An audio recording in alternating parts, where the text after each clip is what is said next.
Hello students, good afternoon. आवाज सबको clear है क्या? हेलो एवरीवन, हेलो, आवाज क्लियर है? बोर्ड विजिबल है प्रॉपर? होपफुली ऑफलाइन वाले को तो आवाज अच्छी से आ रही रहेगी। Yes sir. ऑनलाइन जितने लोग बैठे हैं, क्लियर? Board clear? तो फिर स्टार्ट करेंगे। ओके ओके ओके, ठीक है, चलिए फिर स्टार्ट करेंगे। एनपीओ वापस से आज का टारगेट 2 सम का है, sum number 8 and sum number 9। Text book में है आपका page number 83, page number 83।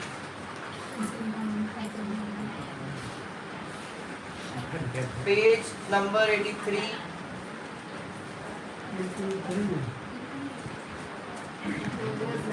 Sum number 8। जिसका स्क्रीन ब्लर हो रहा है वो लोग आपका जो डेफिनेशन है वीडियो का उसे इंक्रीज कर दो, क्लियर हो जाएगा। एटलीस्ट 480p या 720p पे रखो आपका विजिबिलिटी, तो क्लियर दिखेगा स्क्रीन।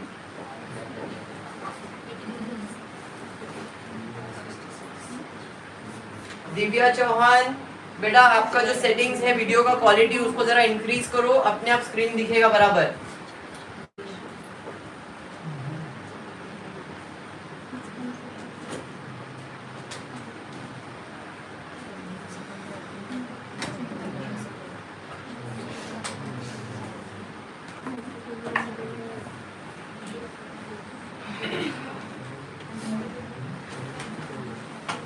डोंट वरी, कल जो भी मैंने पढ़ाया उसी से रिवाइज होके ही आपका आज का भी टॉपिक कनेक्ट होगा। तो स्टार्ट करते हैं। एनपीओ, नॉन प्रॉफिट ऑर्गेनाइजेशन, एक ऐसा बिजनेस जिसका मकसद पैसा कमाना नहीं है, बट फिर भी कहीं ना कहीं उनके पास पैसा बच जाता है या लॉस हो जाता है। तो इस केस में जो प्रॉफिट या लॉस होता है उसे कहा जाता है सरप्लस या तो डेफिसिट।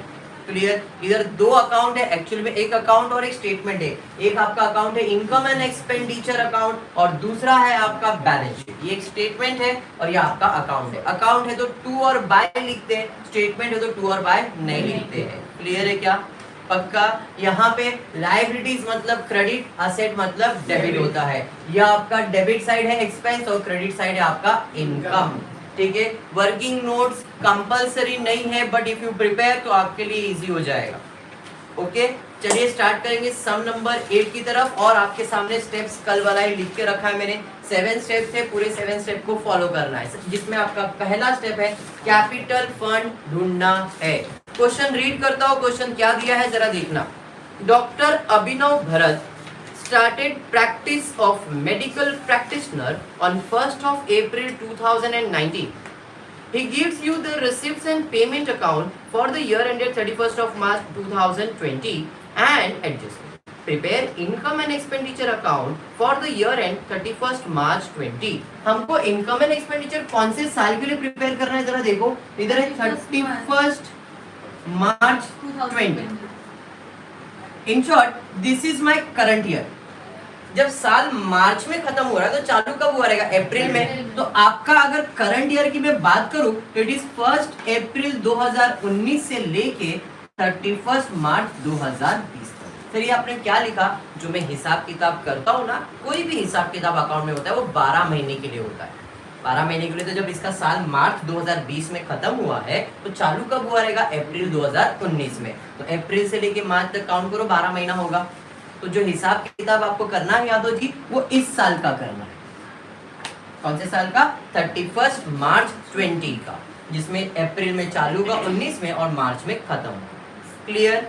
अब इसके आगे वाले साल का मतलब इसके आने वाले साल का अगर इंफॉर्मेशन दिया है, जैसे फॉर एग्जांपल दिया है 1 अप्रैल 20, 31 मार्च 21, ऐसा कोई डेट आपको दिखा, मतलब 2021 ऐसा कोई डेट दिखा, मतलब हम बोलेंगे ये तो एडवांस ईयर है, आने वाले साल का है 2021, क्योंकि हमारा ईयर कौन सा है? 19-20।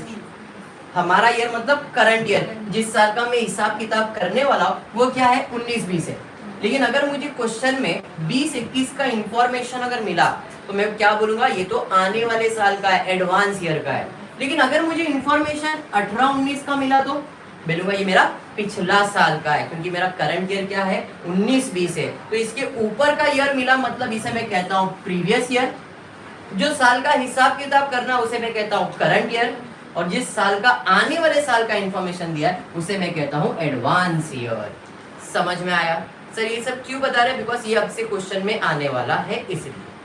क्लियर? आपको आपका करंट ईयर पहचानना है और करंट ईयर का हिसाब किताब करना है।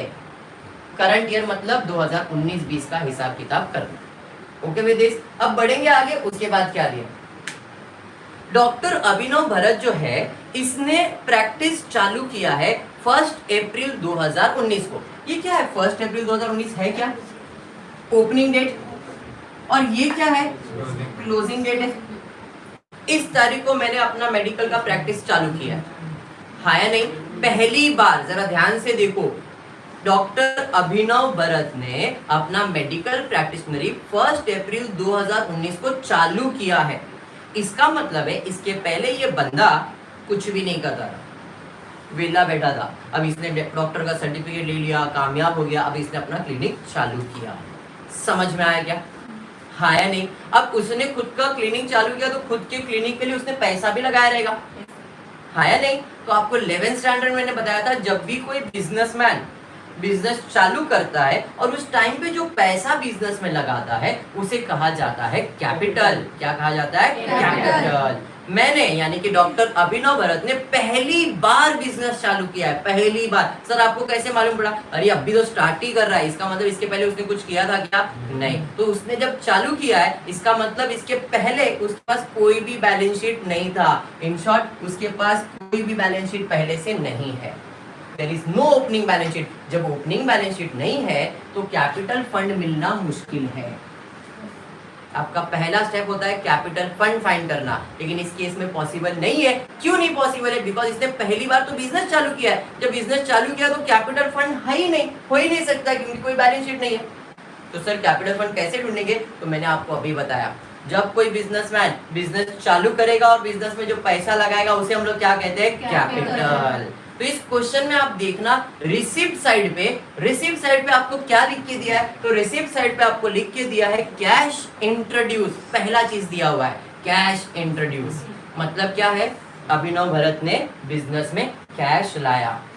किसने लाया? अभिनव भरत। वो कौन है? बिजनेसमैन है, सर्विस प्रोवाइडर है, हाँ या नहीं? तो उसने अपने बिजनेस में अगर पैसा इंट्रोड्यूस किया है तो उस पैसे को हम लोग क्या कहते हैं? कैपिटल। मतलब ये जो कैश इंट्रोड्यूस है वही मेरा कैपिटल। बात समझा? तो पहला स्टेप है कैपिटल फंड फाइंड करना, वो मुझे मिल गया है कैश इंट्रोड्यूस के तरह पे। तो यहाँ पे लिख रहा हूं मैं capital fund, capital fund. Any doubt इसमें किसी को भी? कितना है कैपिटल? 25,000। इसमें कुछ भी डाउट है किसी को? पक्का क्लियर? 100% क्लियर? चलिए ठीक है, बढ़ेंगे आगे। अब सेकेंड स्टेप है कॉपी पेस्ट बैलेंस शीट। है क्या? नहीं। तो कॉपी पेस्ट होएगा क्या? नहीं। मतलब ये स्टेप भी डन।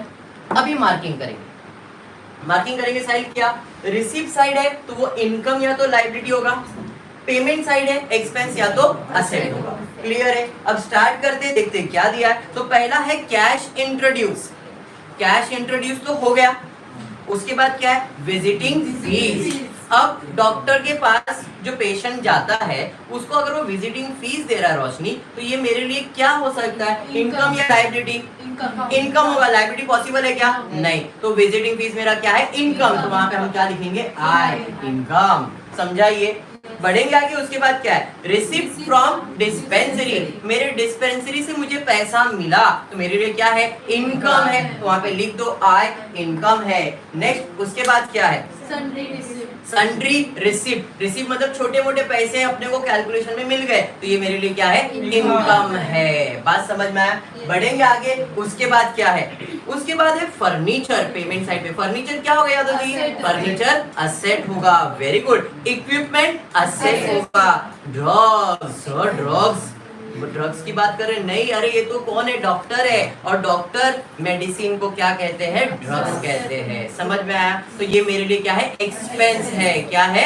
एक्सपेंस है। तो ड्रग्स इज माय एक्सपेंस, कोई असेट नहीं है मेरे लिए। Okay, very good. नेक्स्ट उसके बाद क्या है? सैलरी। कहाँ जाएगा सैलरी?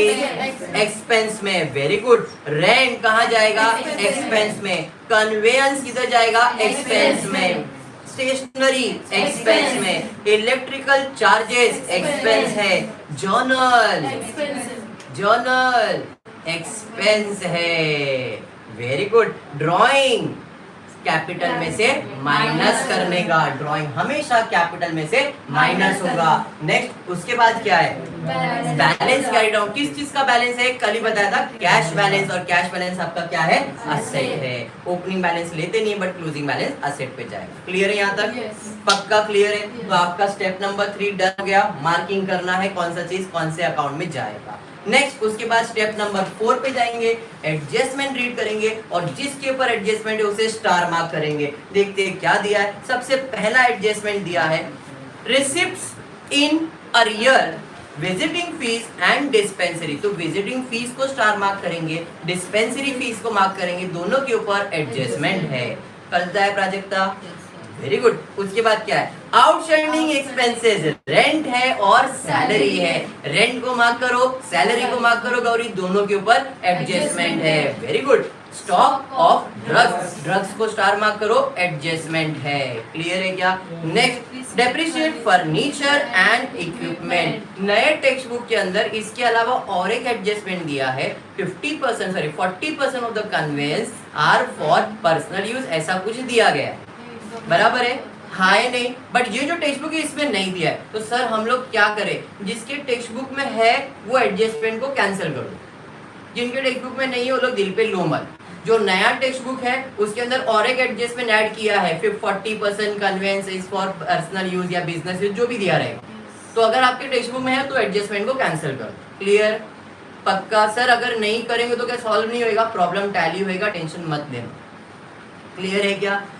पुराने टेक्स्ट बुक में जिसके ऊपर एडजस्टमेंट नहीं दिया, जैसे मेरे सामने जो टेक्स्ट बुक पड़ा है इसमें एडजस्टमेंट नंबर 5 है ही नहीं, दूसरे जो टेक्स्ट बुक है उसके अंदर है एडजस्टमेंट नंबर 50 है, और इस टेक्स्ट बुक में 5th एडजस्टमेंट नहीं होने के बावजूद भी 5th एडजस्टमेंट इधर सॉल्व किया गया है, कन्वेंस के नीचे कुछ 40% वगैरह माइनस किया है। तो आप टेंशन मत लेना, जो मैं सोल्यूशन दे रहा हूँ वो परफेक्ट सोल्यूशन है। हमने 5th एडजस्टमेंट सॉल्व नहीं किया है क्योंकि इसमें है नहीं, पर टेक्स्ट बुक में प्रिंटेड हो गया है, तो आप टेंशन मत लो, जो 100% राइट है। Okay with this? चलिए ठीक है, बढ़ेंगे आगे। उसके बाद क्या है, सर कन्वेंस का मतलब क्या होता है? कन्वेंस का मतलब एक तरह का ट्रैवलिंग एक्सपेंसेस होता है जो आपका बॉस आपके लिए देता है। जैसे मेरा बिजनेस है, मुझे ऐसा लग रहा है कि भाई मेरे को एम्प्लॉय जो है उसको किसी काम से भेजने का है, तो मैंने क्या किया, उसके लिए कुछ एक एक्स्ट्रा अमाउंट कैलकुलेट करके रहा, अच्छा ठीक है भाई घूमने जा रहा है, इसलिए ट्रैवलिंग का पैसा भी ले रहे और खाने पीने का भी पैसा ले रहे। बात समझ में आया? तो इस तरह से आपका जो खर्चा होता है वो एक पर्सनल एक्सपेंसेस, बट बिजनेस के लिए पर्सनल एक्सपेंसेस नहीं है। क्लियर है? yes. पक्का? नेक्स्ट उसके बाद क्या है,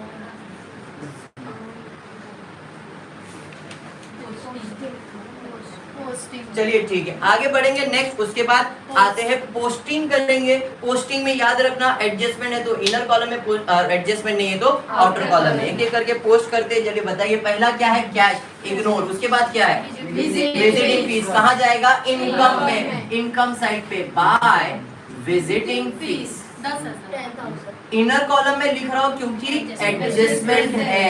वेरी गुड। उसके बाद क्या है, रिसीव फ्रॉम डिस्पेंसरी। कहाँ जाएगा, इनकम साइड पे, बाय रिसिप्ट फ्रॉम डिस्पेंसरी। बराबर है? कितना है, 30,000 इनर कॉलम में लिख दिया। नेक्स्ट उसके बाद सन्ड्री रिसिप्ट। कहाँ जाएगा, रिसिप्ट साइड पे, बाय सन्ड्री रिसिप्ट। कितना है, 5,000। डायरेक्टली आउटर कॉलम में कोई एडजस्टमेंट नहीं है। नेक्स्ट उसके बाद क्या है, फर्नीचर।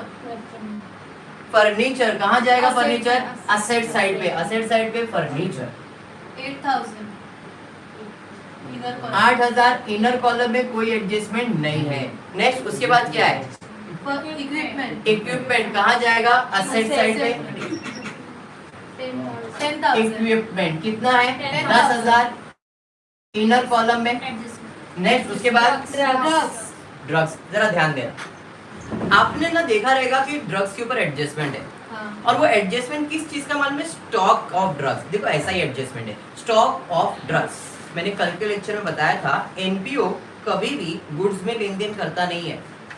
ये गुड्स खरीदता है, गुड्स बेचता है क्या, नहीं। तो इसका स्टॉक हो सकता है क्या, सामान रख सकते क्या लोग? नहीं, क्योंकि इनका काम नहीं है गुड्स खरीदना और कुछ बेचना, फिर भी इनके पास एडजस्टमेंट में दिया है stock of drugs.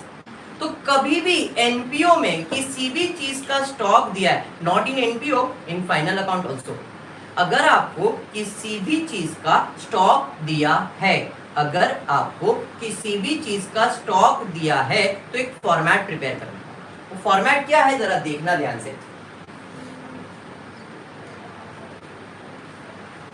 To opening stock of drugs and purchase of drugs less closing stock of drugs. अब ये मैंने ड्रग्स के लिए लिखा, वैसे हर एक चीज के लिए लिखना पड़ेगा। मतलब यादव जी अपने को किसी भी चीज का स्टॉक दिया है ना, किसी भी चीज का स्टॉक दिया है तो आपको फॉर्मेट बनाना है। To opening stock at purchase less closing stock, to opening stock at purchase less closing stock, to opening stock at purchase less closing stock. ये फॉर्मेट याद रखना है। अभी इधर ड्रग्स का दिया है, कभी मेडिसिन का देगा तो मेडिसिन का देगा तो क्या लिखोगे? To opening stock of medicine add purchase of medicine less closing stock of medicine. Sports material आ गया, to opening stock of sports material add purchase of sports material less closing stock of sports material. समझ में आया क्या? मतलब आपको किसी भी चीज का स्टॉक दिया है, अगर एडजस्टमेंट में आपको स्टॉक मिल गया है तो आपको ये फॉर्मेट हर बार प्रिपेयर करना है। क्लियर है क्या? To opening stock at purchase less closing stock, to opening stock at purchase less closing stock, to opening stock at purchase less closing stock. Clear? अब ये अमाउंट मिलेगा कहाँ कहाँ जरा ध्यान देना। तो पहला है ओपनिंग स्टॉक, ये आपको मिलेगा ओपनिंग बैलेंस शीट में। कहाँ मिलेगा? ओपनिंग बैलेंस शीट में। परचेज ये मिलेगा आपको पेमेंट साइड पे। कौन से साइड पे मिलेगा? पेमेंट साइड पे। और ये जो क्लोजिंग स्टॉक है ये आपको मिलेगा एडजस्टमेंट में। ओपनिंग स्टॉक कहाँ मिलेगा? ओपनिंग बैलेंस शीट में। परचेज ऑफ ड्रग्स कहाँ मिलेगा? पेमेंट साइड पे। और ये जो क्लोजिंग स्टॉक ऑफ ड्रग्स है ये आपको मिलेगा एडजस्टमेंट में। और मैंने जैसे ही एडजस्टमेंट बोला आपकी दिमाग की बत्ती जलनी चाहिए, सर एडजस्टमेंट है तो दो इफेक्ट आएगा। इनका वेरी गुड, एक इधर लिख दिया है और स्टॉक आपके लिए असेट है, असेट साइड पे लिख देता हूँ स्टॉक ऑफ ड्रग्स। तो दो इफेक्ट हो गया। अरे बात समझा? एडजस्टमेंट है तो दो इफेक्ट आता है, इसलिए इधर एक लिखा है और एक इफेक्ट यहाँ पे लिखा है। क्लियर है? पक्का? Opening stock opening balance sheet में मिलेगा, परचेज पेमेंट साइड पे मिलेगा और क्लोजिंग स्टॉक तो एडजस्टमेंट है, एडजस्टमेंट में मिलेगा। क्लियर है क्या?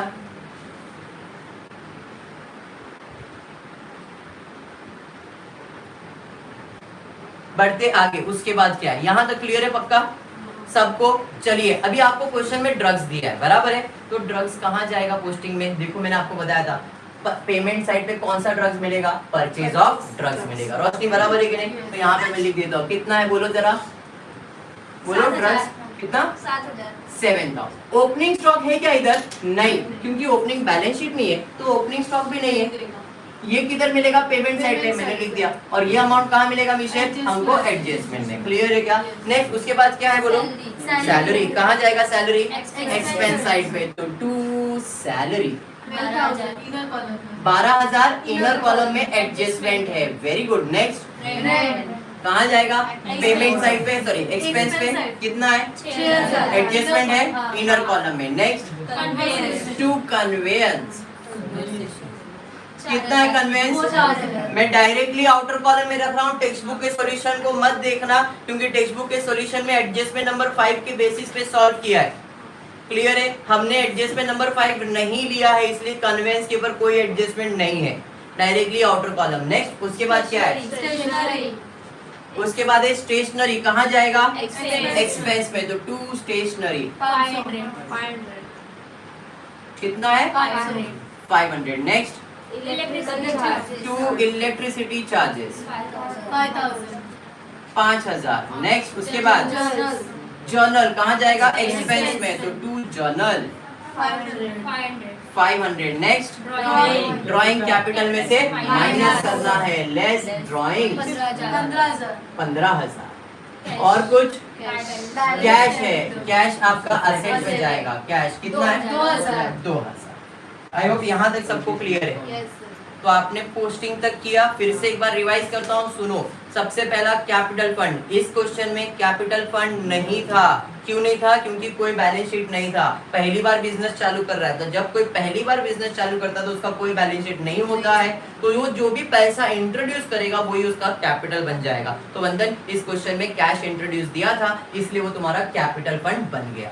दूसरा, कैपिटल फंड फाइंड करने के बाद कॉपी पेस्ट बैलेंस शीट करना था। जब इसने पहली बार बिजनेस चालू किया तो बैलेंस शीट है नहीं, तो कॉपी पेस्ट होगा नहीं।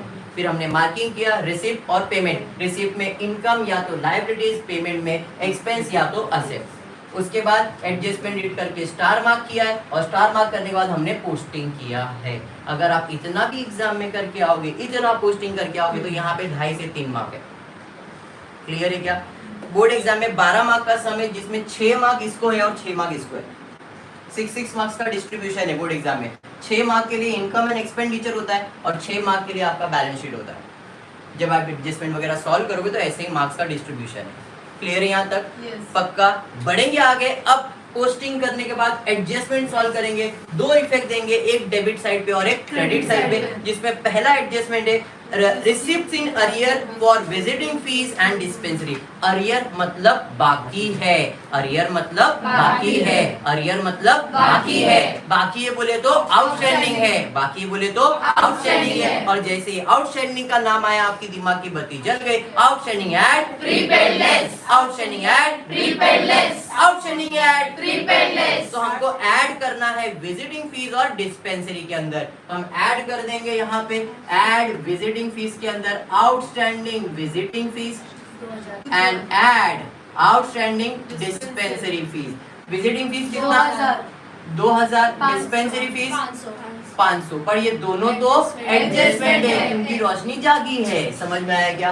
तो एवरी एडजस्टमेंट है 2 effect, 1 debit 1 credit, 1 debit 1 credit. समझ में आया क्या? क्रेडिट साइड पे ऐड किया क्रेडिट इफेक्ट, क्रेडिट साइड पे ऐड किया क्रेडिट इफेक्ट। दूसरा इफेक्ट देने का है डेबिट। बराबर? समझ में आया? अब यहाँ पे विजिटिंग फीस बाकी मतलब मिलने का बाकी है। सर क्यों? क्योंकि ये दोनों मेरे लिए तो इनकम है ना, इनकम बाकी है मिलने के लिए, तो आज नहीं तो कल मिलेगा। और anything receivable is my asset, asset side पे जाएगा। आउटस्टैंडिंग इनकम, कौन सा इनकम बाकी है? Visiting fees and dispensary. Visiting fees 2000 बाकी और ये 500, टोटल 2500। सब हम डायरेक्टली आउटर कॉलम में लिखेंगे तो चलेगा? चलेगा, कोई प्रॉब्लम नहीं है। सर ये लायबिलिटीज नहीं होएगा? नहीं, क्योंकि ये मेरा इनकम है। इनकम मिलने का बाकी है मतलब आज नहीं तो कल रिसीव होगा। Anything receivable is my asset. Expense होता है तो लायबिलिटीज है, इनकम है तो असेट है। समझ में आया फर्क? हाँ या नहीं?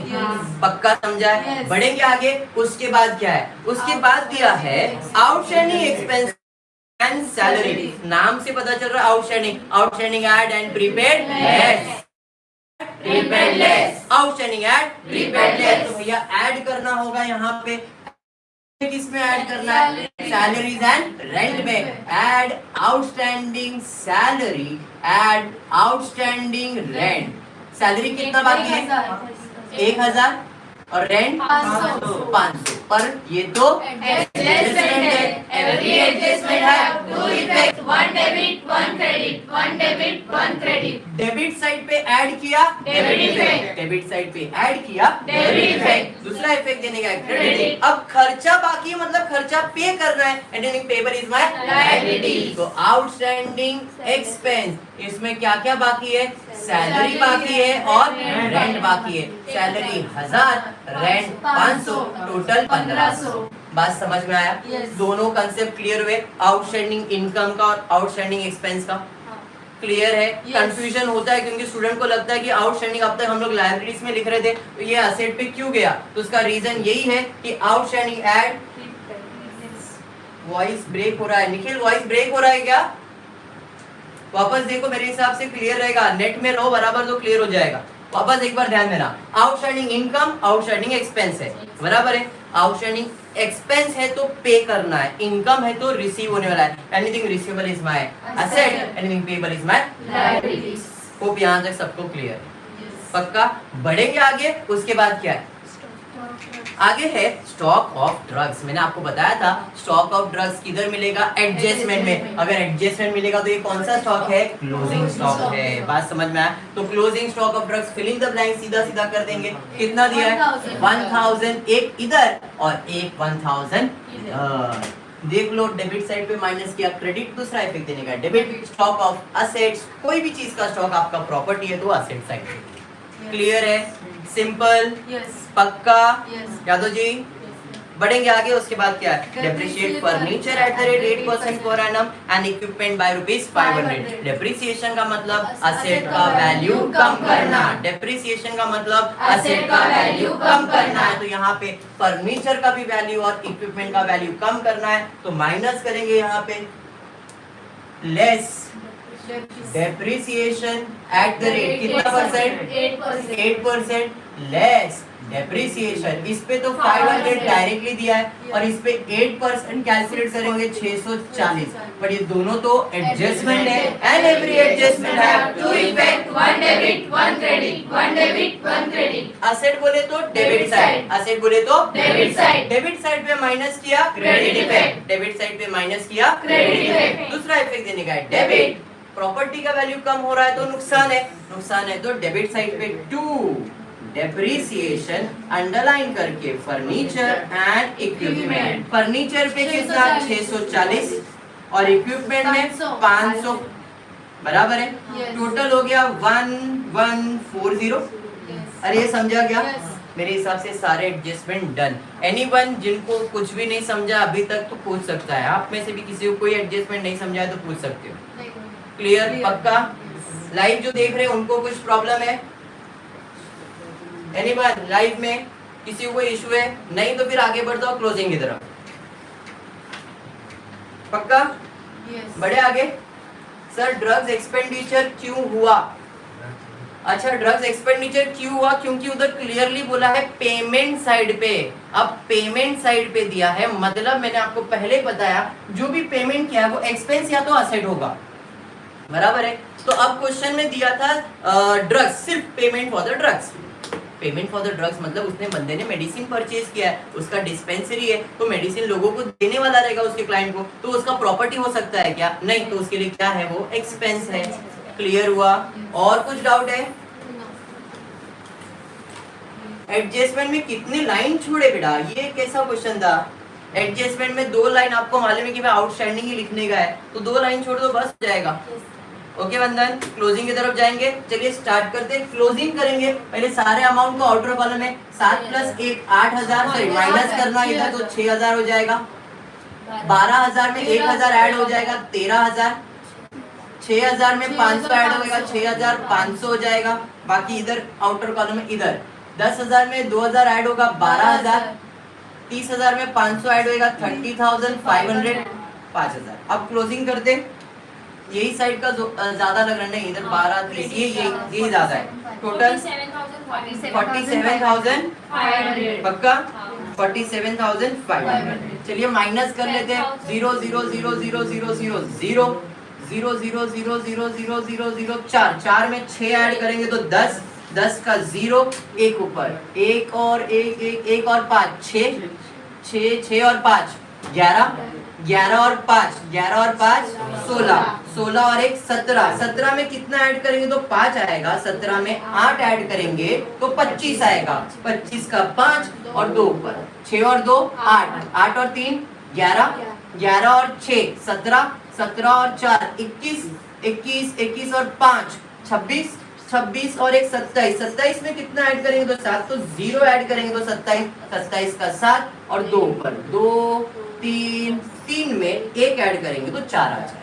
तो बैलेंस कितना है 10,860। इसे आप कहते हो सरप्लस। सर सरप्लस कैसे लिखे? इनकम है, इनकम ज्यादा है, खर्चा कम है, तो आपका पैसा बच गया तो क्या बोलोगे? सरप्लस। एक्सपेंस ज्यादा है, इनकम कम है, मतलब डेफिसिट। समझ में आया? तो ये बाजू आया तो सरप्लस और उधर आया तो डेफिसिट। अब इधर प्रॉफिट हुआ है, इधर डेबिट तो इधर आएगा क्रेडिट, तो ऐड करेंगे सरप्लस 10,860 ऐड करके माइनस करके बताओ 20,860 मेरे हिसाब से इधर आउटर कॉलम है, इधर आउटर कॉलम में लेना है 7,360, 500, 9,500 आउटर कॉलम ऑर्डर। अब इसका टोटल ले लो 22,360, 22,360। क्लियर है यहाँ तक? पक्का? एनीवन? किसी को भी डाउट है? अमान शेख कुछ डाउट बेटा? ओके वेरी गुड, कोई प्रॉब्लम नहीं है। आई होप सबको यहाँ तक क्लियर है। कुछ भी डाउट किसी को भी? पक्का ना? आप लोगों को क्लियर है? यादव जी क्लियर है? पक्का 100%? ठीक है। स्क्रीनशॉट लेना तो ले लो, जिसको पानी वगैरह पीने का तो पी सकते हैं आप लोग। फिर बाद में रब करता हूँ फटाफट। ला मेरे को भी दे दो पानी। आप लोगों किसी को पानी पीने का तो पी लो।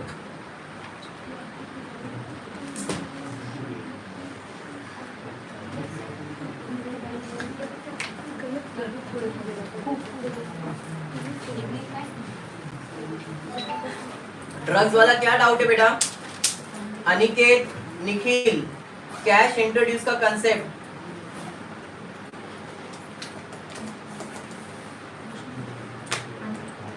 ड्रग्स वाला एडजस्टमेंट बेटा देखो, मैंने आपको पहले बताया किसी भी चीज का अगर आपको स्टॉक दिया है, क्योंकि आप लोग का फोटो ले लिया आपने, चलो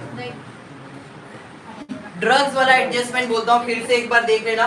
ड्रग्स वाला एडजस्टमेंट की बात कर रहा हूँ, अगर आपको क्वेश्चन में किसी भी चीज का स्टॉक अगर दिया है, अगर आपको क्वेश्चन में किसी भी चीज का स्टॉक दिया तो फॉर्मेट बनता है to opening stock at purchase less closing stock. To opening stock at purchase less closing stock. उसके आगे जिस चीज के बारे में बोला उसका नाम लिखना है। अगर मेडिसिन का बोला है तो to opening stock of medicine, purchase of medicine and closing stock of medicine. अब मैं आपको ये बताया ओपनिंग किधर मिलेगा? ओपनिंग बैलेंस शीट में। परचेज कहाँ मिलेगा? पेमेंट साइड पे। और क्लोजिंग स्टॉक कहाँ मिलेगा? एडजस्टमेंट में। तो आपको एडजस्टमेंट में ये अमाउंट दिया था, एडजस्टमेंट का 2 इफेक्ट दे दिया, पेमेंट में दिया था, परचेज में लिख दिया, ओपनिंग स्टॉक इस क्वेश्चन में नहीं था। कैश इंट्रोड्यूस के बारे में मैंने आपको क्लियर बताया, जब भी कोई बिजनेसमैन बिजनेस स्टार्ट करता है और पैसा लगाता है तो वो क्या होता है? कैपिटल होता है। तो इस केस के अंदर भी कैपिटल इंट्रोड्यूस दिया था, इसलिए मेरा कैपिटल फंड बन गया। क्लियर है?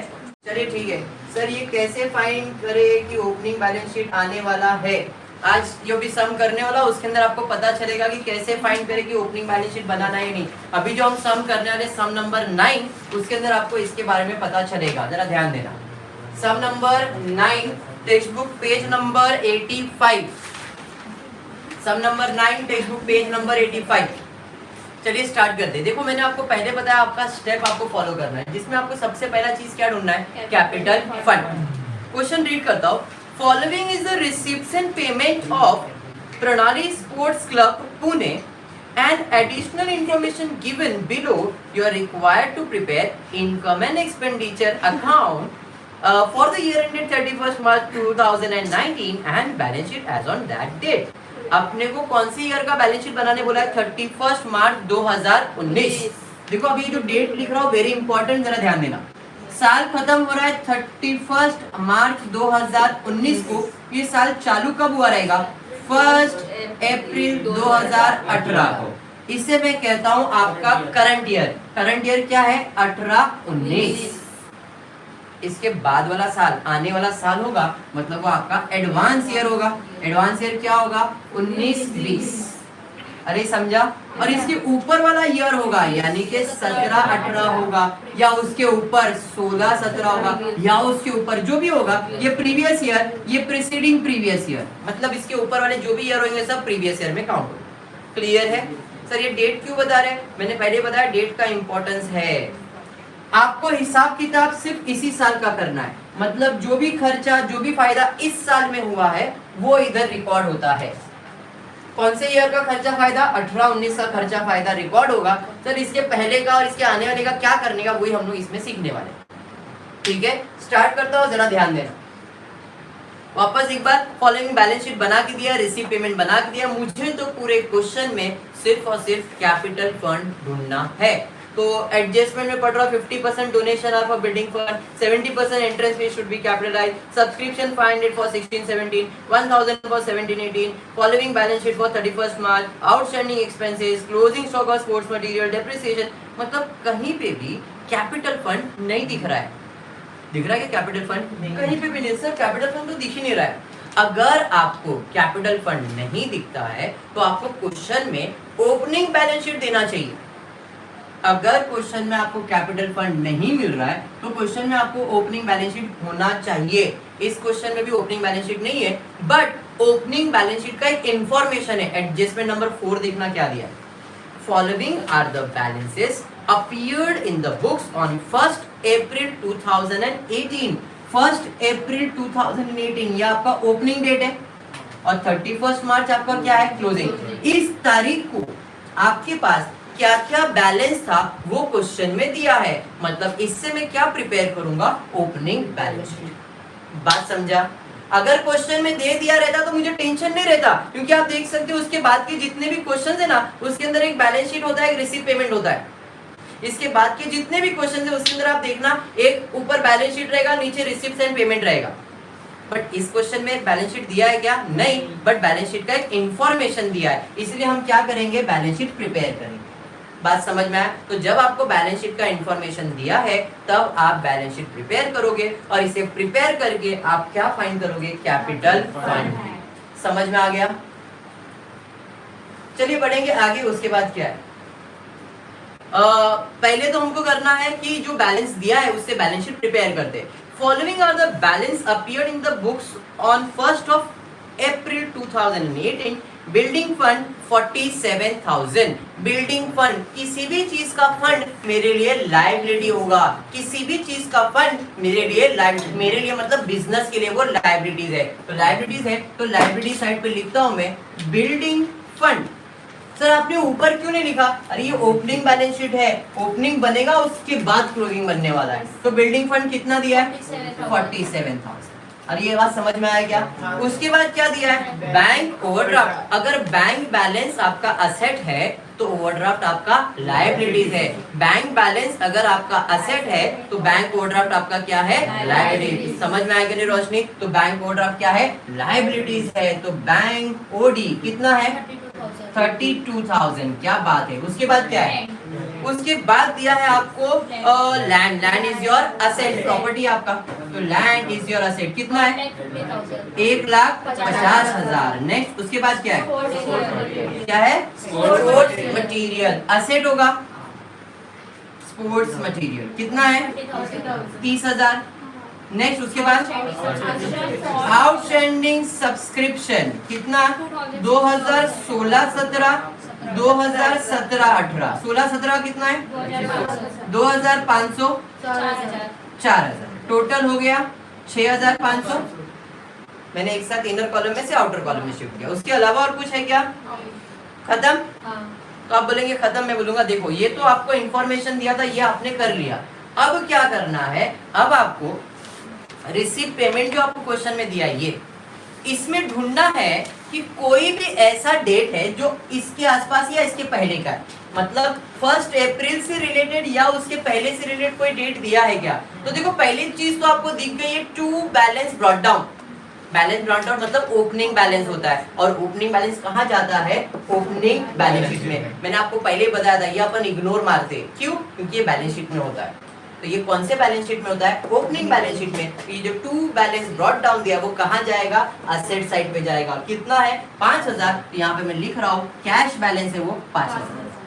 और क्लोजिंग बैलेंस कहाँ जाएगा? क्लोजिंग बैलेंस शीट में। Opening balance opening balance sheet में और closing balance closing balance sheet में। क्लियर है? तो जो टू बैलेंस दिया है ये ओपनिंग बैलेंस है, ओपनिंग बैलेंस शीट में जाएगा। बाय बैलेंस जो यहाँ पे नीचे दिया है ये कहाँ जाएगा? असेट साइड पे क्लोजिंग बैलेंस शीट में। क्लियर? हाँ पक्का? चलिए ठीक है। उसके बाद सब्सक्रिप्शन दिया है 16-17, 17-18। सर वो तो हमने पहले लिख दिया है 16-17, 17-18। अमाउंट मत देखो, लिख दिया है ना। अरे बात समझा? उसके अलावा डोनेशन है, एंट्रेंस फीस है, लाइफ पेमेंट, बाकी बाकी बाकी और कुछ भी नहीं। मतलब इतना ही इंफॉर्मेशन हमको दिया है। अब हम क्या करेंगे? इसको क्लोज करेंगे। इसको क्लोज करते 1,50,000, 1,80,000 कितना? 1,91,000। चलिए ठीक है 1,91,500।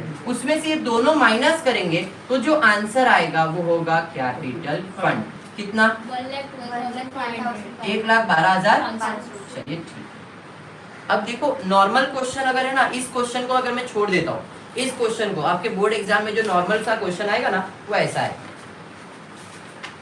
जैसे मैंने इधर सम नंबर 11 ओपन किया, इस सम नंबर 11 में इसके बाद के क्वेश्चन सारे ऐसे ही है। इस क्वेश्चन में आप देखो बैलेंस शीट दिया है, रिसीव पेमेंट दिया है, और अब जो आप क्वेश्चन कर रहे हो, मतलब हम जो क्वेश्चन कर रहे हो वो सम नंबर 9, सम नंबर 9 मतलब ये वाला क्वेश्चन है। इसके अंदर बैलेंस शीट दिया है क्या? नहीं।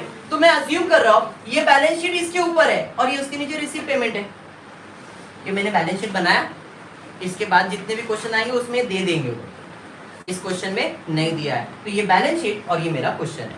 तो अब आपका स्टेप चालू करो। सबसे पहला कैपिटल फंड, सर मिल गया। कैपिटल फंड कहाँ जाएगा? लायबिलिटी साइड पे। तो लायबिलिटी साइड पे क्या नहीं समझा बेटा? Mithilesh Sharma, Joy of colour, hello sir, subscription वाला सम नहीं समझ आ रहा है, प्लीज आप सब्सक्रिप्शन वाला सम समझाओ। बेटा सब्सक्रिप्शन ही समझाने वाला, खाली सम वीडियो देखो ध्यान से, समझ में आ जाएगा। क्लियर? गौरी फिर से एक बार, सबसे पहला स्टेप क्या है? Capital fund. तो कैपिटल फंड कहाँ जाएगा? लायबिलिटी में। देखो आपने ये बैलेंस शीट बनाया है, इसमें आपको कैपिटल फंड मिला है, ये कैपिटल फंड हम यहाँ पे लिख देते हैं। कैपिटल फंड कितना है? Capital fund 1,12,500। दूसरा स्टेप है कॉपी पेस्ट बैलेंस शीट। देखो बैलेंस शीट बनाए, इसको कॉपी पेस्ट करेंगे। कॉपी पेस्ट में बिल्डिंग फंड से स्टार्ट कर रहा हूं, तो बिल्डिंग फंड, बिल्डिंग फंड कितना है? 40। इनर कॉलम में, क्योंकि मैंने आपको रूल बताया जो भी इधर से कॉपी पेस्ट होगा सब इनर कॉलम में जाएगा। क्लियर है? तो भाई बिल्डिंग फंड को मैंने लिख दिया। बैंक ओवरड्राफ्ट तो लिख देता हूँ बैंक ओडी 32,000 इनर कॉलम में। फिर कैपिटल फंड तो हो गया। लैंड आपका असेट है, असेट साइड पे कितना है? 1,50,000 1,50,000। उसके बाद है स्पोर्ट्स मटेरियल, इंपॉर्टेंट है, जरा ध्यान देना। आप एडजस्टमेंट चेक करना, आपको स्टॉक ऑफ स्पोर्ट्स मटेरियल दिया रहेगा।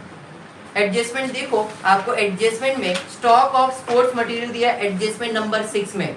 Closing stock of sports material was ₹8,000 on which depreciation to be provided at the rate 12.5% मिला।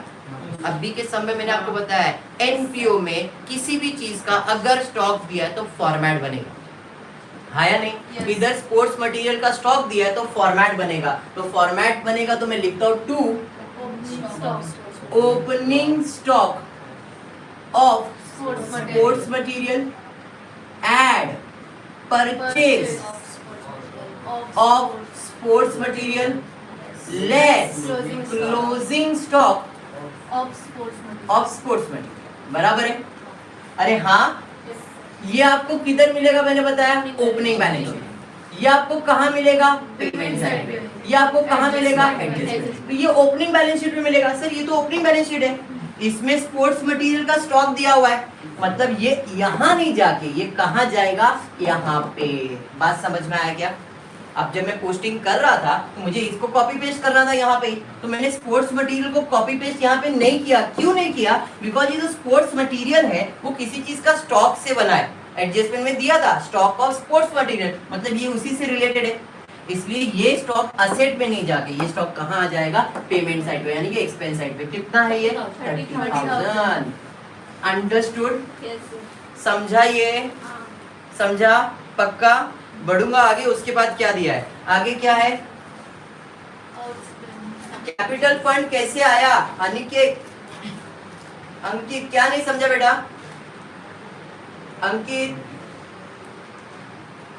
अंकित, कृष्णा, आउटस्टैंडिंग सब्सक्रिप्शन वाला नहीं समझा सर। आउटस्टैंडिंग सब्सक्रिप्शन अभी मैंने स्टार्ट किया नहीं है, एडजस्टमेंट कुछ भी सॉल्व नहीं किया है, अभी सिर्फ और सिर्फ पोस्टिंग कर रहा हूँ।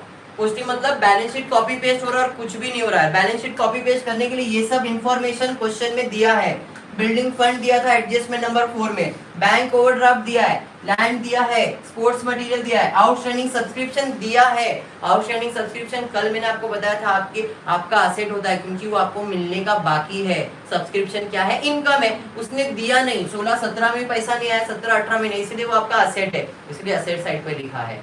बात समझ में आया? उसके बाद कैश, ये कैश कहाँ से आया? तो बैलेंस ब्रॉट डाउन मैंने आपको बताया था, ओपनिंग बैलेंस है वो आपका असेट। क्लियर? फिर इसका टोटल लिया, माइनस किया, कैपिटल फंड आ गया। नेक्स्ट उसके बाद नसीम क्या हो गया? Sports material. स्पोर्ट्स मटेरियल का स्टॉक दिया है, तो स्पोर्ट्स मटेरियल का स्टॉक दिया रोशनी, तब क्या करेंगे, किसी भी चीज का स्टॉक दिया है तो आपको फॉर्मेट बनाने का है, to opening stock add purchase less closing stock, to purchase add to opening stock add purchase less closing stock, ये फॉर्मेट आपको प्रिपेयर करना है। क्लियर है? पक्का? नसीम समझ में आ गया तेरे को बेटा? चलिए ठीक है, वापस स्टार्ट करते, जरा ध्यान देना यहाँ पे, यादव जी सब जाग गए ना अभी। चलिए, to opening stock add purchase less closing stock, मतलब आपको अगर किसी भी चीज का स्टॉक दिया है तो फॉर्मेट बनाना जरूरी है। यहाँ पे स्पोर्ट्स मटेरियल का दिया था, अब मैंने इसे कॉपी पेस्ट क्यों नहीं किया, ओपनिंग बैलेंस शीट का वो यहाँ चले जाएगा, परचेज पेमेंट साइड पे मिलेगा, क्लोजिंग स्टॉक का जो अमाउंट है वो आपको एडजस्टमेंट से मिल जाएगा। क्लियर? उसके बाद क्या है, कॉपी पेस्ट करना है, आउटस्टैंडिंग सब्सक्रिप्शन, तो आउटस्टैंडिंग सब्सक्रिप्शन ध्यान से देखना इसका पोस्टिंग, क्योंकि टीचर्स अलग अलग एक्सप्लेनेशन देते हैं। 2016-17 2017-18 थोड़ा जगह छोड़ा है मैंने क्योंकि एडजस्टमेंट होने वाला है, तो 2016-17 कितना है 2500 और 17-18 कितना है 4000। असेट है, असेट साइड पे लिखा है, मैंने कुछ नया नहीं किया है। कैश नहीं लिखेंगे, क्यों? क्योंकि ये आपका ओपनिंग बैलेंस है, ओपनिंग में आएगा और क्लोजिंग जो है वो आपको दिया रहेगा। क्लियर? पक्का समझा यहाँ तक? क्या नहीं समझा बोल रोशनी? कैश ये ओपनिंग बैलेंस है ना, टू बैलेंस ब्रॉट डाउन, मैंने आपको बताया था ये टू बैलेंस ब्रॉट डाउन है वो इग्नोर करते हैं अपन। क्यों? क्योंकि वो ओपनिंग बैलेंस शीट में रहता है, और बाय बैलेंस जो है वो किधर जाएगा, इधर, तो इसको इधर लिख सकता हूँ क्या मैं? नहीं, क्योंकि ये ओपनिंग है, क्लोजिंग नहीं है। बोल बेटा, ऐसे हो गया था। चलिए ठीक है, बढ़ेंगे आगे। आपका स्टेप नंबर 2 होने के बाद स्टेप नंबर 3 पे जाएंगे, मार्किंग करेंगे कौन सा चीज किधर जाता है। पहला है रिसीप्ट साइड से बैलेंस ब्रॉट डाउन, इग्नोर मारेंगे। उसके बाद है सब्सक्रिप्शन। सर इतने सारे ईयर दिए, ज्यादा सोचो बस। सब्सक्रिप्शन क्या है? इनकम है, उधर लिख के रखो इनकम है। नेक्स्ट डोनेशन, इधर डोनेशन के बारे में अभी तक कुछ भी नहीं बोला है कि भाई डोनेशन इस काम के लिए उस काम के लिए, ऐसा बोला है क्या? नहीं, मैंने कल के लेक्चर में बताया था, अगर डोनेशन किसी काम के लिए मिल रहा है तो लायबिलिटीज है, और ऐसे ही मिल रहा है तो वो आपका इनकम है। अभी तो ऐसे ही मिल रहा है तो मेरा क्या है? इनकम है, वहां पे आय इनकम लिखेंगे। Next entrance fees, entrance fees income है। लाइफ मेंबरशिप फीस, ब्रैकेट में वर्ड यूज किया है रेवेन्यू, रेवेन्यू मतलब बार बार आने वाला है, तो मतलब मेरे लिए क्या है? इनकम है। टूर्नामेंट रिसिप्ट इनकम है। क्लियर यहाँ तक मार्किंग? नेक्स्ट उसके बाद क्या दिया है? उसके बाद है बैंक ओवरड्राफ्ट पेड, एक्सपेंस है। बैंक ओवरड्राफ्ट क्या है? एक्सपेंस है। सैलरी एक्सपेंस है। इलेक्ट्रिकल चार्जेस एक्सपेंस है। म्युनिसिपल टैक्स एक्सपेंस है। Purchase of sports material expense है। जनरल एक्सपेंस एक्सपेंस है। बिलियर्ड एक्सपेंसेस एक्सपेंस है। Repairs to the ground expense है। टूर्नामेंट एक्सपेंस एक्सपेंस है। Balance carried down, cash and bank दोनों मेरा asset है। तो मार्किंग समझ में आ गया? अभी एडजस्टमेंट रीड करते।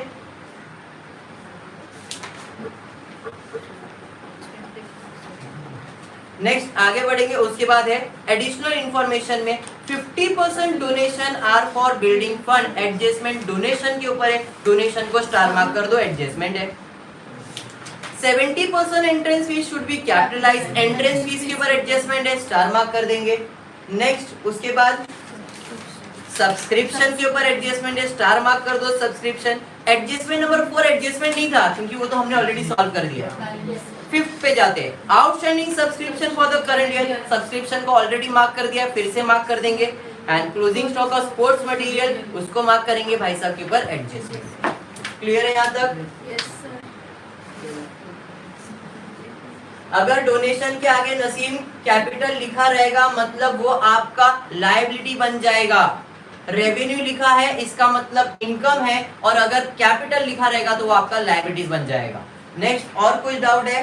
Sir bank code of liability होता है ना बेटा, एक्सप्लेन करता हूँ बैंक कोड ऑफ लायबिलिटी कैसे होता है, क्या है जरा ध्यान देना। बैंक कोड ऑफ लायबिलिटी पे क्या होगा? एक्सपेंस या तो असेट होगा, इसलिए मैंने उधर लायबिलिटीज का ट्रीटमेंट रखा नहीं है। मैंने पेमेंट कर दिया है तो लायबिलिटीज कैसे होगा? अगर पेमेंट नहीं करता तो मेरा लायबिलिटीज होता। पहले से bank code of liability side पे लिखा है, बट जो पोस्टिंग मैं करने वाला उस टाइम पे ध्यान दूंगा मैं कि बैंक कोड ऑफ उसके ब्रैकेट में लिखा है रीपेड, ऐसा वर्ड लिखा है, बराबर है? तो क्या है वो एक्सप्लेनेशन देता हूँ। तो आई होप यहाँ तक तो क्लियर है। अब पोस्टिंग करने वाला, ध्यान से पोस्टिंग के ऊपर ध्यान देना प्रॉपरली। नेक्स्ट क्या दिया है, बैलेंस कैरी डाउन हो गया, सब्सक्रिप्शन, वेरी इंपॉर्टेंट, ध्यान देना। सब्सक्रिप्शन का रिसिप्ट हुआ, रिसिप्ट मतलब पैसा आया। मुझे 2016-17 का पैसा आया, 2017-18 का पैसा आया और 2018-19 का पैसा आया। इन तीनों में मेरा करंट ईयर कौन सा है, 18-19। तो ये जो है ये मेरा इनकम है।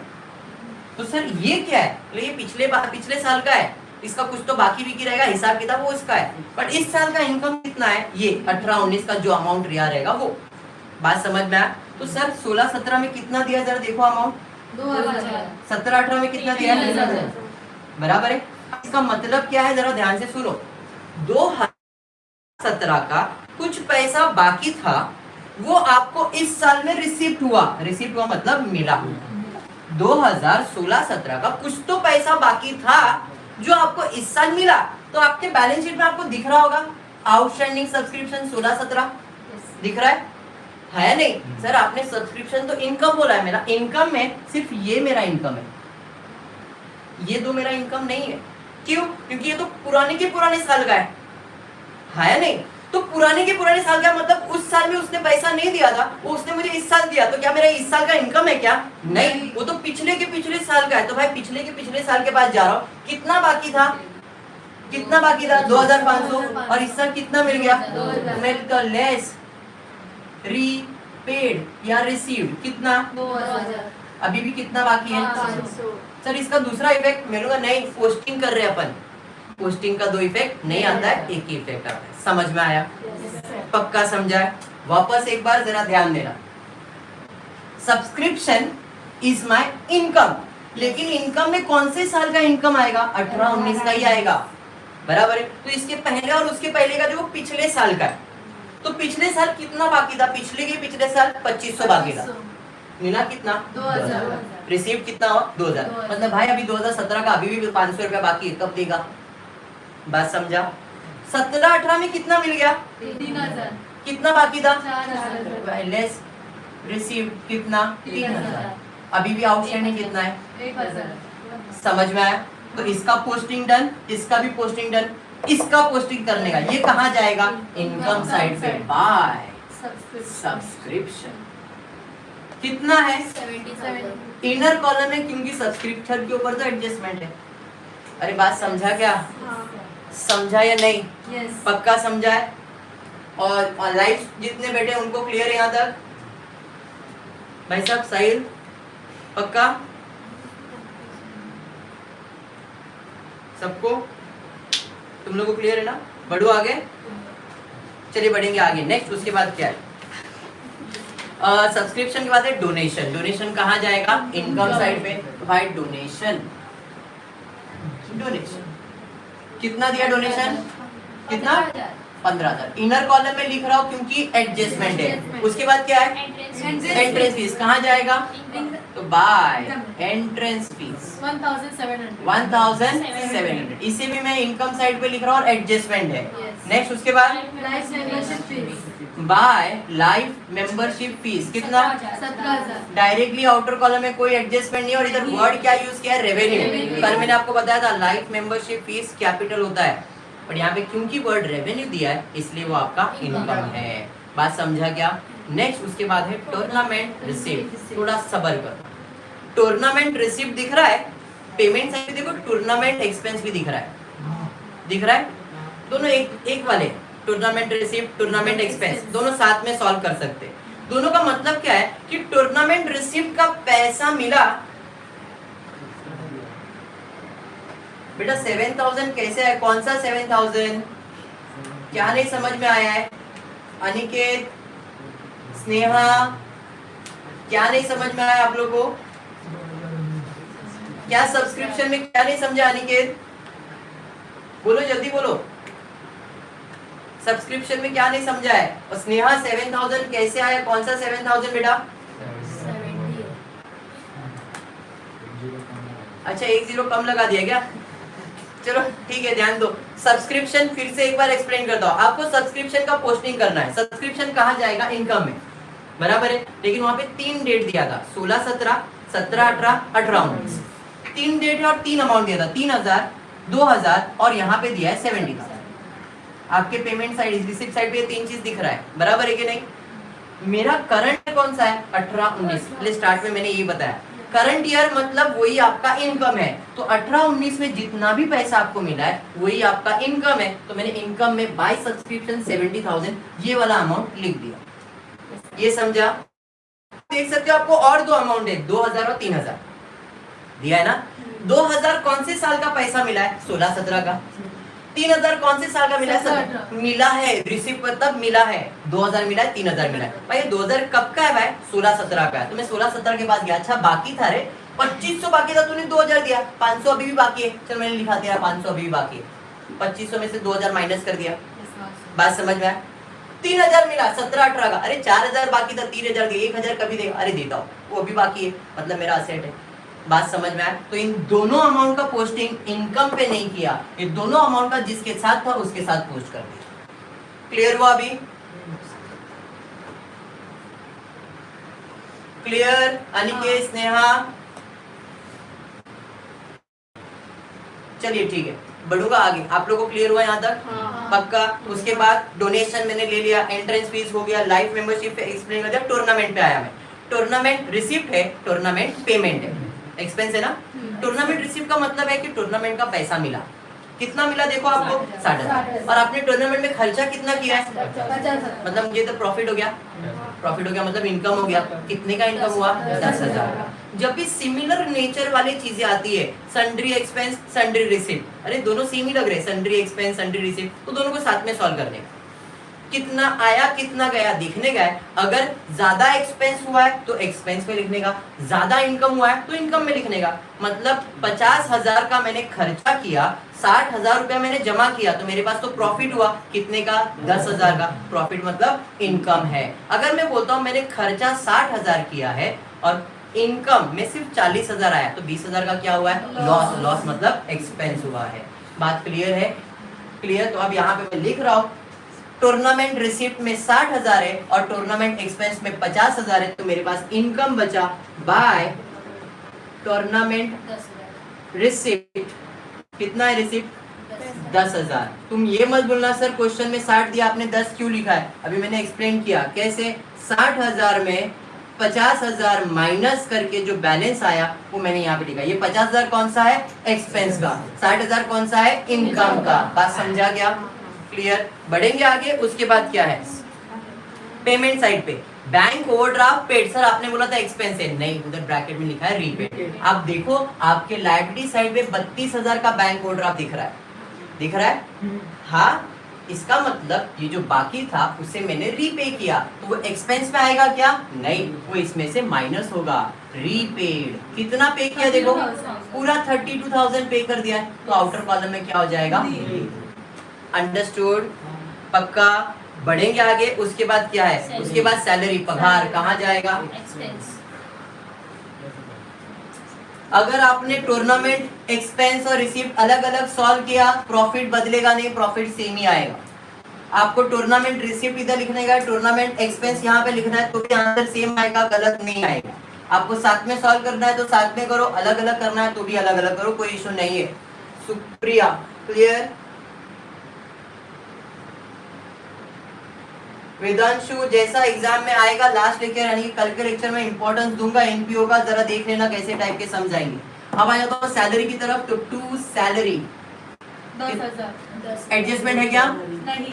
डायरेक्टली आउटर कॉलम में। नेक्स्ट उसके बाद electric charges to electric charges कितना, 4,000। एडजस्टमेंट है, नहीं। उसके बाद municipal tax to municipal tax 2,700। 2,700। फिर उसके बाद 25,000 कितना है, 50,000। नेक्स्ट उसके बाद जनरल एक्सपेंसेस, तो टू जनरल एक्सपेंसेस है ना, ओके। जनरल एक्सपेंसेस कितना, 500। फिर to billiard expenses, 3,000। Billiard expense कितना, 3,000। उसके बाद repairs to the ground, repairing का खर्चा एक्सपेंस होता है 500। 500। फिर बैलेंस किस चीज का है, cash in hand, cash at bank 7,000. 7,000, 14,000. 14,000, total 21,000. Yes. Clear यहाँ तक? Posting done Yes. 100%. Prajakta, Sairi, तुम लोग क्लियर है? पक्का? दिव्या तुम लोग को सबको क्लियर है ना? बढ़ेंगे, अब आते हैं एडजस्टमेंट की तरफ और एडजस्टमेंट सॉल्व करेंगे. दो इफेक्ट देंगे, एक डेबिट और एक क्रेडिट. पहला एडजस्टमेंट क्या है जरा देखते हैं. पहला एडजस्टमेंट दिया है 50% donation are for building fund. Donation के ऊपर एडजस्टमेंट दिया है यादव जी कि जो भी तुमको डोनेशन मिला है इसमें आधा बिल्डिंग फंड का है. तो आपको क्या करना होगा, इसमें से डोनेशन में से निकालना होगा. लेस किस चीज का पैसा है? बिल्डिंग फंड का. कितना? 50%, मतलब 7,500. इधर से 7,500 निकालना है और वो किस चीज का है? बिल्डिंग फंड का है. तो बिल्डिंग फंड में ऐड करना है डोनेशन 7,500. अरे बात समझा क्या? एडजस्टमेंट था तो दो इफेक्ट भी हो गया. क्रेडिट साइड पे ऐड किया क्रेडिट, दूसरा इफेक्ट देने का डेबिट. क्रेडिट साइड पे माइनस किया तो डेबिट इफेक्ट हो गया. बात समझ में आ गया? हाँ. नेक्स्ट उसके बाद क्या है? नेक्स्ट 70%. उसके बाद दिया है आपको 70% entrance fees should be capitalize. कल ही बताया था कैपिटलाइज का मतलब है उसमें से निकालो, कैपिटल में डाल दो, उसमें से निकाल दो, कैपिटल किसमें से निकालो? एंट्रेंस फीस से निकाल दो और कैपिटल में डाल दो. तो भाई एंट्रेंस फीस से निकालो लेस कैपिटलाइज. कितना देखो कैपिटलाइज? 70%. इसका 70% कितना? 1,190. 1,190. ये कैसे आया? तो इस अमाउंट का 70% कैलकुलेट किया आपने. बराबर है मिशेल? इधर से निकाल दो और कैपिटल फंड में ऐड करो. Add entrance fees 1,190. क्लियर है? पक्का? कैपिटलाइज का मतलब उसमें से निकालना होता है और कैपिटल में ऐड करना होता है. क्लियर? नेक्स्ट उसके बाद क्या है? Subscription rupees. ये एडजस्टमेंट मैंने पहले ही सॉल्व कर दिया. सर कैसे? पढ़ता हूँ उसने क्या दिया है और हमने क्या सॉल्व किया जरा देखना.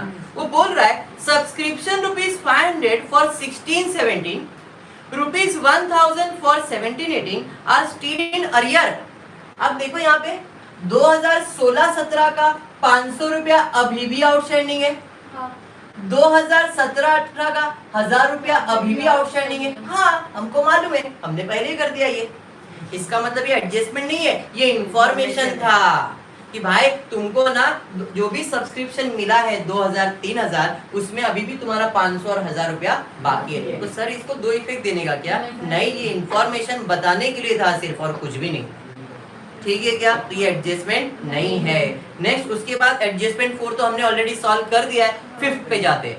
Outstanding subscription for current year rupees 8,000. Current year का बाकी है, आउटस्टैंडिंग है. आउटस्टैंडिंग ऐड प्रीपेड लेस होता है. ये तो समझ में आया? तो भाई आउटस्टैंडिंग है तो ऐड कर देंगे. तो ऐड आउटस्टैंडिंग सब्सक्रिप्शन. कितना बाकी है?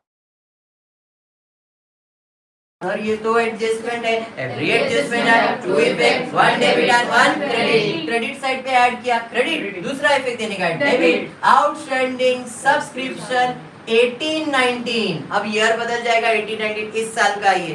तो इसी तरह से पिछले साल का बाकी, पिछले ऐसे कैरी फॉरवर्ड होते रहता है. तो 2016-17 का बाकी था, 17-18 का, अभी इस साल का भी बाकी. कितना बाकी है? 8,000. अब ये नेक्स्ट ईयर के बैलेंस शीट पे जाएगा, फिर उधर 3 डेट दिखेगा एंड सो ऑन. एडजस्टमेंट करते रहते. समझ में आया? पक्का समझा? बढ़ेंगे आगे. उसके बाद क्या है? उसके बाद है closing stock. Closing stock of sports material rupees 8,000. Closing stock कहाँ जाएगा? Sir fill in the blank. कितना है? 8,000 इधर और 8,000 इधर. क्लोजिंग स्टॉक आप लिख के रखते हो. Closing stock 8,000. अरे बात समझा क्या? पक्का? अभी उसके अंदर और एक एडजस्टमेंट है. क्या दिया है जरा देखो. Closing stock of sports material 8,000 on which depreciation is provided at 12.5%. तो ये जो क्लोजिंग स्टॉक मैंने आउटर कॉलम में लिखा है, इसे आउटर कॉलम में नहीं, इसे मैं इनर कॉलम में लिखता हूँ. और फिर इसके ऊपर लेस डेप्रिसिएशन. कितना डेप्रिसिएशन देना है?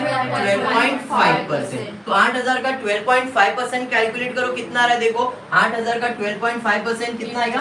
1,000. मैं कैलकुलेट कर देता हूँ. चलो 8,000 का 12.5% कैसे कैलकुलेट करेंगे? तो पहले मैं 10% कैलकुलेट करता हूँ. 10% मतलब एक जीरो कम, 800. 1% मतलब 2 जीरो कम, तो 1% आएगा 80 और एक 1% आएगा 80, 10 11 12 हो गया। मुझे 12.5 चाहिए, मतलब एक का भी आधा, 80 का आधा कितना 40, तो 10 11 12 12.5 हो गया ये, बराबर है। 0 0 0 8 8 16 16 4 20, 8 और 2 10, तो कितना डेप्रिसिएशन, 1000। बात समझ में आया? नहीं तो आप बेसिक कर सकते हो, कैसे 8000 इंटू 12.5 अपॉन 100, 2020 मल्टीप्लाई करो तो भी आपको 1000 आ जाए। क्लियर है यहाँ तक? पक्का? चलिए ठीक है। नेक्स्ट उसके बाद 8000 में कितना डेप्रिसिएशन देने का, 1000 इधर माइनस करेंगे और डेप्रिसिएशन का मतलब असेट का वैल्यू कम करना है, तो यहाँ पे 2 डेप्रिसिएशन ऑन स्पोर्ट्स मटेरियल 1000। समझ में आया यहाँ तक? क्लियर है? पक्का? सारे एडजस्टमेंट हो गए। अब क्या करना है, सारे एडजस्टमेंट के बाद क्लोजिंग करना है, तो मेरे हिसाब से ये आपको असाइनमेंट में देना बनता है, हाँ या नहीं? अब क्या करोगे, इस सारे अमाउंट को आउटर कॉलम में सरप्लस या तो फिर डेफिसिट, जो भी आएगा, सरप्लस आया तो ऐड, डेफिसिट आया तो माइनस, और फिर इसे आप टैली करोगे। 101% टैली होगा, कोई प्रॉब्लम नहीं है। टेक्स्ट बुक का अमाउंट और ये अमाउंट में फर्क मिल सकता है समटाइम, जैसे 8वें सम में मिला, इसमें मिलने के चांसेस नहीं है, बट फिर भी कभी ऐसा हुआ तो आपने एडजस्टमेंट बराबर किया, इफेक्ट प्रॉपर दिया, टैली होगा ही होगा।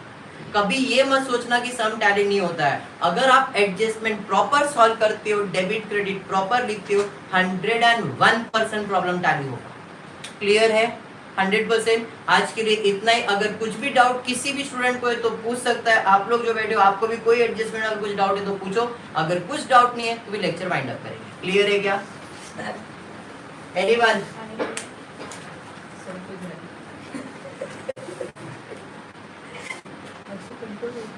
टेलीग्राम पे आ जाएगा वीडियोस और जो इसका सॉल्यूशन है वो मिलेगा। जैसे मैंने फाइनल अकाउंट का आपको भेजा है, वैसे ही आपको एनपीओ का भी सॉल्यूशन मिलेगा, पीडीएफ के फॉर्म में मिलेगा, जिसके अंदर वीडियो लेक्चर भी होगा और सॉल्यूशन लेक्चर भी होगा। मतलब पीडीएफ के फॉर्म में जैसे ही एनपीओ खत्म हो जाएगा, उसके बाद सारे सम्स का पीडीएफ मिल जाएगा आपको सॉल्यूशन, उसके साथ मेरा वर्किंग भी अटैच रहेगा।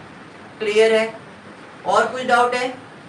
ओके चलो फिर ठीक है ओमकार, बाय, टेक केयर। और किसी को कुछ डाउट है? सर आईएमपी क्वेश्चन टेलीग्राम पे प्लीज दे दो। यस, आईएमपी क्वेश्चंस मिलेगा हर टॉपिक के लिए, जैसे मैं लेक्चर्स में दे रहा हूँ, उसके बाद at the end crash course खत्म होने के बाद सारे टॉपिक्स का आईएमपी एक साथ भेज दूंगा। लेकिन अभी जैसे चल रहा है लेक्चर्स के अंदर आईएमपी देते जाऊंगा, वो आप लोग नोट डाउन करके रखना। और कुछ? ओके ठीक है चलो फिर बाय, टेक केयर।